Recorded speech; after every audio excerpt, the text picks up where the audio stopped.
Am I the asshole for wanting revenge on my best friend for poisoning me? My best friend, 15, a girl I, 15, took into my home and trusted more than anything, poisoned me, and left me to die in a brothel. As I was about to die, the soul of Genju came to me, and I asked her for two things. Please get revenge and take care of my family. So, to give some context, I was the only daughter of the powerful and wealthy Feng Qingge, a prominent family of my country.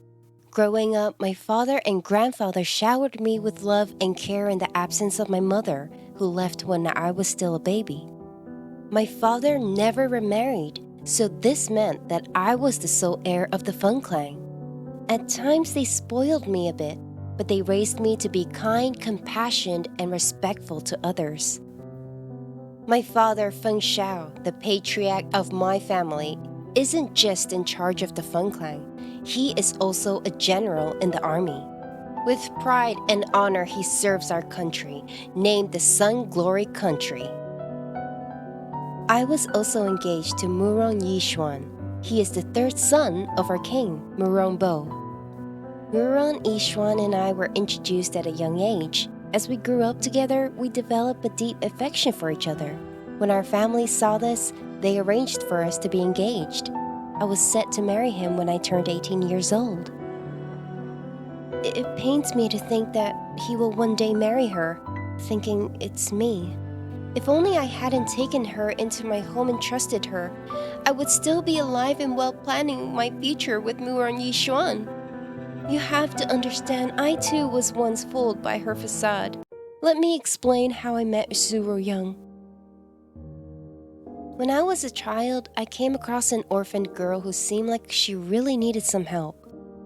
She was frail and sickly, so I took her in as my companion. She became my closest friend, and I saw her as my sister. We did everything together. We talked about everything, shared our deepest secrets, and grew up side by side. I trusted her more than anything. But I guess that wasn't the same for her. My kind, harmless-looking friend with her sweet exterior ended up betraying me in a way I could never imagine. She had only been playing the part of the agreeable, loyal companion while deceiving me and my family the entire time. I don't know what came over her, but one night, while we were just hanging out, she sabotaged me. Not only did she poison me, but she also scarred my face in the most painful way ever and sold me off to a brothel. The last words I remember hearing before losing consciousness were from her. From this moment on, I'm Feng Qingge, and Feng Qingge is me. I'm sure the fact that we look so much alike only made it easier for her to pull this off. The moment of my death ended up hitting me way harder than I thought it would. While I was dying alone, my identity was taken by her, this vicious, heartless, and malicious girl. Yes, I might have lost this battle, but the person currently inhabiting my body? Oh no, they weren't done yet, not by long shot. Right when I was about to move on and ascend to the heavens, as one might say, I discovered my body was being inhabited by another soul. By this girl from another world named Feng Qingge. She's everything I'm not. Strong, strategic, smart, and yes, she can be pretty ruthless when the situation calls for it. Honestly, she's a total badass, and she's about to do what I couldn't do. Take down Suro Young. What Suro Young did to me completely broke me. I used to be someone who wouldn't hurt a fly and who saw the good in everyone I met.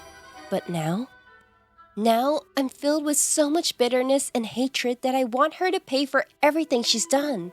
So I did what I had to do. I made Feng Qingge promise me something. I told her everything about my past, my once loving relationship with Suro Young, who I saw as a sister, and the ultimate betrayal that left me shattered. Please expose her for the fraud that she is and make her suffer as I have suffered. Genju promised me she was going to make Suro Young absolutely miserable before ending her life. However, even with all the burning hatred in my heart, I can't bring myself to be completely cold when it comes to the people I love.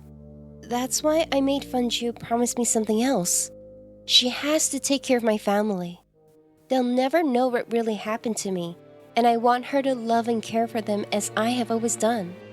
My relationship with my father and grandfather has always been strong. I love them deeply, and I know they love me just as much. I understand that seeking revenge through another person may not be the most noble way to handle things. But the hatred in my heart is just too much to ignore. I need this to happen so that I can finally get closure and rest in peace.